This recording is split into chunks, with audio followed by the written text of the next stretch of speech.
결혼이라는 게 이다지도 힘든 일인지는 처음 알았습니다. 정말 결혼에 관련된 모든 준비를 다 끝내놓고 결혼식 날짜만 기다리고 있던 상황이었어요. 저도 조만간 따뜻한 5월에 행복한 신부가 되는 줄 알았지요.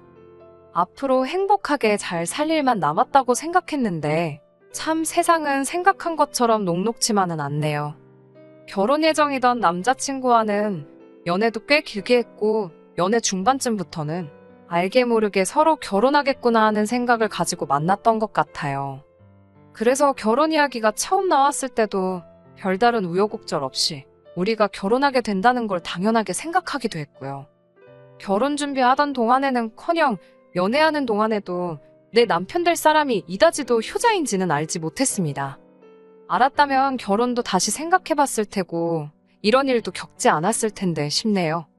그냥 넘어갈 일이 있고 짚고 넘어가야 할 것들이 있는데 그저 말 안 하면 어물쩍 넘어가려나 싶었나 봅니다.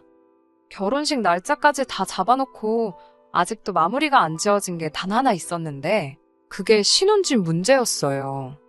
남자친구는 중견기업을 다니고 있었고 직종도 요즘 일자리 구하기 좋은 수요가 많은 직장이라서 더 좋은 조건으로 이직의 기회도 열려있는 전망 좋은 사람이었습니다. 연봉도 또래에 비해서 꽤나 높은 편이었고요. 저 같은 경우에는 제 입으로 말하긴 그렇지만 제가 몸담고 있는 업계에서는 나름 소위들 말하는 방구 좀 낀다 하는 사람이에요. 제 자랑하는 것 같아서 쑥스럽지만 제가 대학교에 재학 중인 시절부터 시작한 일이 있는데 그때부터 반응도 좋았고 벌이도 좋았고 해서 아예 이걸 제 생업으로 삼고 하고 있습니다. 재택근무로 할 수 있는 프리랜서 일이고 그래도 이 바닥에서 대학생 때부터 꽤나 오랜 기간 일을 하고 있으니 이제는 제가 일거리를 찾지 않아도 개인적으로 의뢰가 들어오는 경우가 더 많아요. 남자친구보다 벌이는 조금 낮을 수도 있지만 그건 제약이 나름이기도 하고 집에서 근무하다 보니 그만큼 시간적으로 활용할 수 있는 부분이 많아서 나름 만족하며 지내고 있었습니다. 아무튼 결혼 이야기가 오가고부터 서로 얼마나 돈을 모았는지를 알려주게 되었는데 남자친구가 8,500 정도를 모아놓은 상태였고 저는 일한 기간도 길고 제 직업 특성상 출퇴근 없이 집에서 일을 하다 보니 딱히 돈 쓸 곳도 없어서 1억 정도가 모여있는 상황이었어요. 그래도 저희 또래치고는 두 사람 다 꽤나 잘 모아놓은 거라는 생각이 들었는데 그래도 이 돈 가지고 서울에 어디 아파트 하나 구하기는 대출 없이 하늘의 별 따기나 마찬가지였어요. 아직 결혼 자금이 많이 모자란 상황이라는 생각이 들었고 저나 남자친구나 결혼하기에 나이가 너무 늦은 편은 아니었으니 차라리 돈을 좀 더 모을 때까지 결혼식을 뒤로 미루자는 이야기도 주고받았습니다. 그런데 남자친구 집 쪽에서 식을 빨리 진행했으면 좋겠다고 이야기를 해왔어요. 예비 시아버지 되실 분이셨던 남자친구 아버지가 올해 희망퇴직을 하기로 되어 있는데 퇴직하기 전에 식을 올렸으면 싶다 하셨다더라고요. 거래처 사람들의 안 친한 동료 직원들부터 밑에 부하 직원들부터 해서 몇 명은 더 저희 결혼식에 얼굴을 비출 테니 그렇게 되면 축의금이 더 들어오지 않겠냐는 게 주된 이유였어요. 솔직히 그게 무슨 계산인가 싶었습니다. 당장 저희가 결혼을 미루려던 건 아직 준비가 다 되어 있지 않아서 모자란 준비를 하고 싶다는 뜻이었는데 남자친구 아버지가 무슨 직원 수가 5,000명이 넘는 그런 곳에서 일하는 것도 아니신데 말이에요. 기껏해야 많이 잡아도 회사 일로 관련된 사람들이 하객으로 온다 쳐도 그 수가 50명이 넘진 않았을 텐데 말입니다. 축의금 들어오는 거야 계산해보면 크겠지만 어차피 식대로 나가는 고정비 지출도 있잖아요. 그런 거 다 따지고 보면 대충 200~300만 원 축의금으로 더 받자고 하는 건데 솔직히 당장 그 돈 때문에 저희가 대출을 크게 받아서 시작하는 게 이치에는 맞지 않는다는 생각이 들더라고요. 남자친구한테도 이건 맞지 않는 것 같다고 했고요. 남자친구가 알겠다고 하면서 얼마 뒤에 저희 결혼하게 되면 집에서 2억을 지원해주기로 했다는 사실을 알려왔어요. 사람 마음이란 게 결혼식 날짜를 서두르라고 할 때는 원망스러웠는데 또 막상 저희 어려운 점을 해결해줄 해결책을 떡하니 들고 오니 그런 마음이 싹 사라졌었어요. 부모님 도움 없이 결혼할 생각은 아니었지만 난데없이 2억이라는 엄청 큰 돈을 지원해 주신다니 숨통도 트이고 엄청 감사하기도 했지요. 친정 부모님께서도 그 이야기를 들으시더니 똑같은 금액은 해줄 능력이 안 되지만 1억 정도는 어떻게 마련해 주시겠다고 하셨어요. 난데없이 여유 자금도 많이 생기고 저희 부모님 부담스럽게 만든 것 같아 죄송스럽기는 했지만 그래도 그 정도 돈이면 서울에 대출 없이 집도 구하고 이왕이면 인테리어까지 싹 다 뜯어고칠 수도 있겠구나 싶었습니다. 여유 자금이 생기니 강남 쪽이나 요즘 뜨는 지역의 신축 아파트에 들어가고 싶은 욕심도 생겼는데 그 정도의 돈이 생겼음에도 불구하고 저희가 가지고 있는 돈 이상을 대출로 더 받아야 하는 상황이었기에 이리저리 알아보다가 욕심부리지 말고 형편에 맞는 집을 구하기로 했습니다.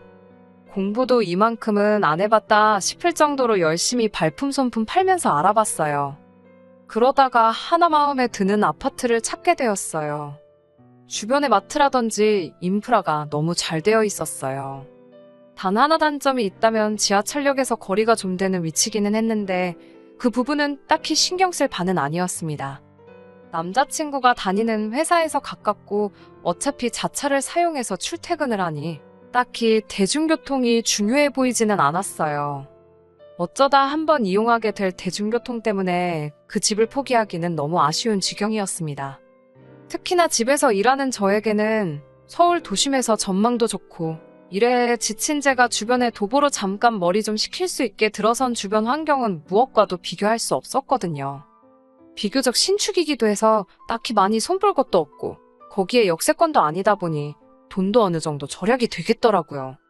저희가 가지고 있는 돈에서 혼수며 자동차의 집 고치는 비용까지 딱 끝내고도 조금 남을 정도로 말이지요. 그래서 남자친구와는 그 집으로 신혼집을 정하는 쪽으로 이야기를 끝내가고 있었습니다. 그런데 얼마 전 남자친구가 그 집은 아무래도 안 되겠다고 다른 집으로 알아보자는 말을 듣게 되었습니다. 여태까지 서로 의견 공유하면서 집도 어떻게 꾸며놓을지 정하고 있던 사람이 하루아침에 난데없이 그 집은 아니라고 하면서 다른 집을 알아보자니 어이가 없었어요. 이유나 들어보자고 물어봤더니 대중교통이 불편해서 안 좋을 것 같다고 하는 겁니다.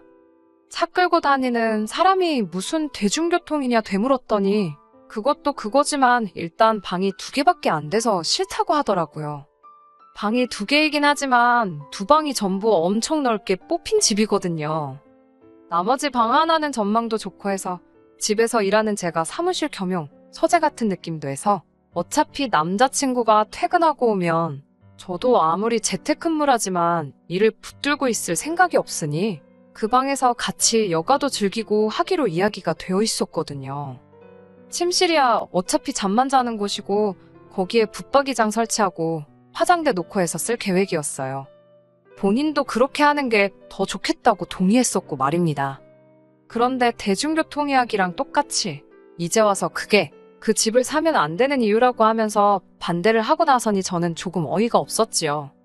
그런데 그제서야 한다는 말이 방이 2개짜리 집은 너무 불편할 것 같다고 하면서 생각해보라고 앞으로 우리 사이에 아이도 태어나고 하면 어차피 나중에 또 이사를 가야 할 것이다. 뭐 그런 말을 하더라고요. 탁 트인 전망이며 모든 게 마음에 드는 집이었지만 남자친구 말도 일리가 있어서 아쉽지만 다른 집을 알아보기로 했어요. 그런데 방 2개짜리 집이 마음에 안 든다는 게 남자친구의 의견이 아니고 남자친구 부모님의 뜻이었다는 걸 알게 되었습니다. 이리저리 백방으로 알아보다가 조금 지은지된 아파트기는 하지만 평수도 넓고 방도 3개짜리에 적당히 괜찮은 매물을 발견하게 되었어요. 한 가지 문제가 있다면 역시 대중교통편이 살짝 애매하다는 것이었는데 사실 이 부분은 크게 상관할 부분이 아니었습니다. 그런데 이번에도 남자친구가 대중교통을 문제로 걸고 넘어지니 그때부터는 저도 남자친구한테 다른 이유가 있어서 대중교통에 저렇게 집착을 하고 있다는 생각이 들더라고요. 그래서 단도직입적으로 대체 차 끌고 다니면서 대중교통에 그렇게 집착을 하느냐고 대놓고 물어봤어요. 남자친구는 머뭇거리더니 대답을 하지 못하더라고요. 연애하면서도 몇 번 봐서 알고 있었어요. 자기가 불리한 상황이거나 뭔가 숨기는 게 있을 때 꼭 저런 식으로 나왔었거든요. 숨기는 게 있구나 싶어서 계속 추궁하니 결국엔 그렇게 나온 진짜 이유에 대해서 털어놓더군요. 자기는 차를 타고 다니니까 대중교통은 딱히 필요가 없지만 다른 사람들이 불편할 거라고 애매하게 돌려서 말을 하더라고요. 이 집에 나 말고 또 누가 불편할 만한 다른 사람들이냐고. 나는 어차피 집에서 일하기에 대중교통이 크게 필요가 없고 오히려 주변에 도보로 상가가 조성되어 있는 곳이 좋다고 한 거 기억 안 나냐고 했지요. 그러니 남자친구는 이거 말하면 안 되는데 하는 표정으로 결국 모든 진실을 털어놓더군요. 남자친구한테 이제 대학교 졸업반인 남동생이 있어요. 저한테는 시동생 될 사람이고 결혼 이야기 오가면서 남자친구 부모님은 몇 번 뵙지 않았지만 그나마 저희 또래라고 할 수 있는 남자친구 동생은 몇 번 만나봐서 잘 알고 있습니다. 그런데 남자친구 말이 자기 동생이 학교 다니고 그러려면 지하철을 타야 할 텐데 제가 마음에 든다고 하는 집들은 전부 다 지하철 타기 불편한 집들밖에 없지 않느냐며 저보고 그 부분은 양보를 해달라고 하는 거예요. 그 말을 듣는 순간 어이가 없어서 입이 다물어지지 않더라고요. 저보고 양보를 하라는 게 다른 이유도 아니고 시동생이 불편할까봐라는 말도 안 되는 이유였고 애초에 우리 신혼집인데 당신 동생 이야기가 왜 나오느냐 따졌지요. 그러니 그제서야 이젠 다 들켰으니 어쩔 수 없다는 듯한 표정으로 말을 꺼내더군요. 사실은 동생이 졸업하고 취직할 때까지 같이 한 집에 살게 되는 게 지원받기로 한 결혼자금 2억에 대한 조건이었다고요. 그게 무슨 말이나 되는 소리냐고. 그걸 조건으로 냈건 당신 부모님도 그렇고 그걸 좋다고 수락한 뒤에 나한테는 상해 한마디도 없이 숨기고 있던 너도 똑같다고 말했습니다. 그리고 그런 돈이면 받을 생각 없다고 당장 남자친구 어머니께 말씀드리러 가자고 해서 남자친구 집으로 향했지요. 그런데 남자친구 뻔뻔함은 남자친구 어머니에 비하면 세 발의 피조차도 되지 못했습니다.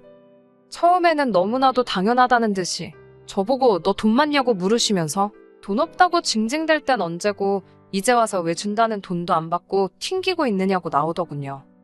그러면 애초에 처음부터 저한테 제대로 설명해주지. 남자친구 동생을 덤으로 데려가는 조건을 숨겼느냐 따졌지요. 그러니 남자친구 어머니가 그대로 말을 받아치는 겁니다. 당신들이 저희한테 무슨 갓난쟁이 맡기는 것도 아니고 올해 졸업하는 둘째 통학하기 편하게 방 한 칸만 내달라는 건데 그게 어려운 부탁이냐 하시더군요. 어차피 밥 먹는데 숟가락 하나만 더 놓아주면 되는 거 아니냐고요. 거기에 제가 회사도 안 나가고 집에 있는다고 들었는데 그러면 둘째 뒷바라지도 제가 어머니인 당신보다 더 잘할 수 있겠다는 거예요. 제가 며느리니까 도련님 어려워하면서 밥도 굶기지 않을 테니 자기는 얼마나 마음이 놓이겠냐고 하는데 어이가 없어서 웃음도 안 나오더라고요. 저도 지지 않고 제가 집에서 노는 게 아니고 일을 하는 거라고 뭔가 단단히 착각하시는 것 같다고 한마디 했습니다. 그러니 남자친구 어머니가 한다는 말이 그런다고 제가 점심을 굶을 건 아니지 않냐면서 저보고 뭘 그렇게 비싸게 구냐시대요.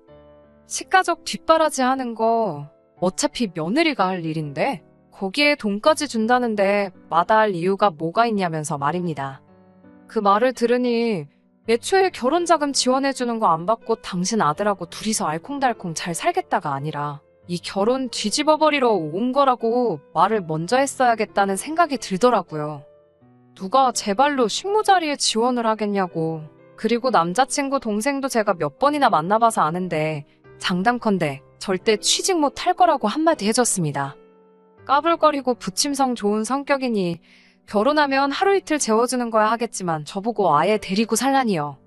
2억이라는 금액이 결코 적은 금액은 아니지만 혹덩이 떠넘기고 받아야 하는 돈이라면 제 쪽에서 거절한다고. 그리고 이 결혼도 그냥 없던 일로 하자고 하고 들고 일어났지요.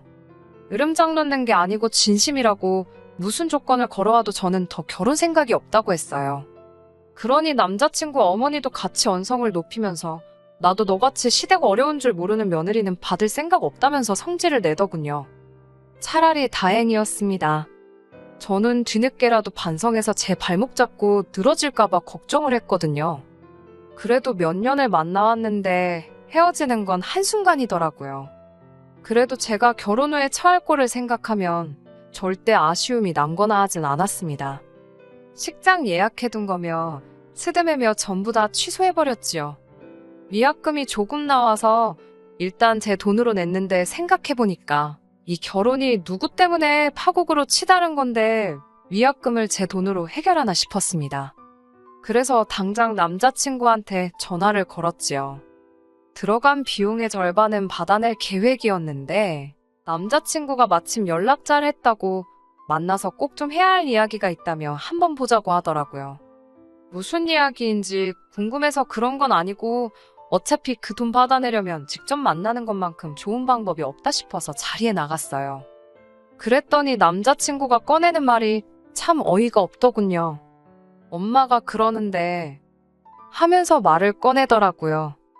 잘못했다고 빌면서 나와도 단칼에 잘라버릴 생각을 하고 있었는데 그런 일말에 고민할 가치도 없는 말을 꺼내더라고요. 사실 지원해주기로 했던 그 돈이 전부 대출이었다더라고요. 그런데 파혼을 하게 되면서 더 이상 그 대출금이 필요가 없게 되었잖아요. 그래서 그 돈을 일찍 갚아버리게 되면서 중도성환 수수료가 발생했는데 원금이 워낙에 크다 보니 수수료도 꽤나 나왔다고 합니다. 그런데 지네 엄마가 말하길 파혼의 원인이 저한테 있으니까 저한테 그 돈을 받아오랬다고 하는 겁니다. 저를 보자고 한 게 저한테 사과하려던 것도 아니었고 뭣도 아니었고 끝까지 구질구질한 모습 보여주러 나온 거였던 거예요. 일말에 기대조차 없었지만 이딴 사람들한테 제 돈을 찾으러 온 제가 다 바보 같더라고요. 정말 드라마에서나 보던 거였는데 저도 모르게 제 손이 마시고 있던 커피잔으로 향했고 남자친구 얼굴로 철썩 끼얹어 버렸습니다. 그때를 생각하면 아직도 가슴이 콩닥콩닥 벌벌 떨리네요. 남자친구한테 내가 마시던 게 아이스커피라서 다행인 줄 알라고 했어요. 뜨거운 커피였어도 똑같이 부어버렸을 거라고요. 잘 생각해보라고. 파혼이 과연 나 때문인지, 너를 포함한 이기적이고 염치 없는 니네 가족들 때문인지요. 애초에 대출받아서 주는 거였으면 올해 희망퇴직하는 너네 아버지가 그 대출을 어떻게 갚았겠냐고. 안 봐도 네가 갚게 될 돈이었다는 게 뻔한 거 아니냐고 했지요. 그 말을 들으니 남자친구도 뭔가 깨달았는지 엄청 복잡해 보이는 표정을 하고 아무 말도 못하고 있더군요. 정신 차리라고. 효자인 척 하기 전에 네가 부모님한테 이용당하고 있다는 것도 좀 깨달으라고 했습니다. 동생 뒷바라지 해주고 인심 써주는 듯 돈도 척척 내주지만 결국엔 그 빚은 다 너가 갚게 될 거 아니겠냐고요. 어차피 나랑은 두 번 다시 볼 사이가 아니지만 그간 만나온 시간과 정이 있으니 충고 한마디만 해주겠다고 했어요. 너네 가족 끊어내지 않으면 앞으로 미래는 없을 거라고요. 그 잘난 네 가족애랑 효심 때문에 너는 평생 나를 놓치게 된 걸 후회하게 될 거라고 말해주고 자리에서 일어났습니다. 그리고 결혼식 관련해서 들어간 위약금에 대해서는 정확하게 절반 저한테 보내주지 않으면 그 돈보다 더 큰 비용이 드는 한이 있더라도 법대로 처리할 거라고 했습니다. 같이 예약했으니 구상권을 청구할 수 있다고. 그러니 어디 내뺄 생각 하지 말고 3일 시간 줄 테니까 그 돈부터 보내라고 하고 자리에서 나왔습니다. 이렇게 파혼한 지금에는 가끔씩 후회가 들 때도 있어요. 오래 만난 남자친구와 헤어지게 되어서 결혼 목전까지 가서 뒤집어 엎게 되어서 후회가 드는 게 아닙니다. 제가 아무래도 일찍부터 일을 시작했고 그 일이 회사에 나가 사회생활 하면서 하는 게 아니라 집에서 하는 일이다 보니 사회생활 경험이 너무 부족해 사람 보는 눈이 없었던 부분에 대해서요. 혼자서 일하는 것도 잘 벌리긴 하지만 저도 저대로 진짜 사회를 경험해보기 위해서 요즘은 제가 다닐 수 있는 회사를 알아보고 있어요. 파혼은 파혼대로 하게 되었지만 그 부분은 후회가 남지 않습니다. 오히려 내 돈 내고 부모님 없는 돈까지 끌어와서 시댁 식구들 뒷바라지 해주는 식모살이를 하러 제 발로 들어갈 뻔한 걸 말았으니 말이에요. 당장은 다른 사람을 만나보고 싶은 생각도 들겠지만 좀 더 사회생활하며 직접 경험해보고 사람 보는 눈도 좀 키워간 뒤에 다음을 생각해봐야 할 것 같습니다. 끝까지 들어주셔서 감사합니다. 오늘의 사연은 여기까지입니다. 구독과 좋아요, 알람 설정 부탁드리고 더 좋은 사연으로 다시 찾아뵙겠습니다. 감사합니다.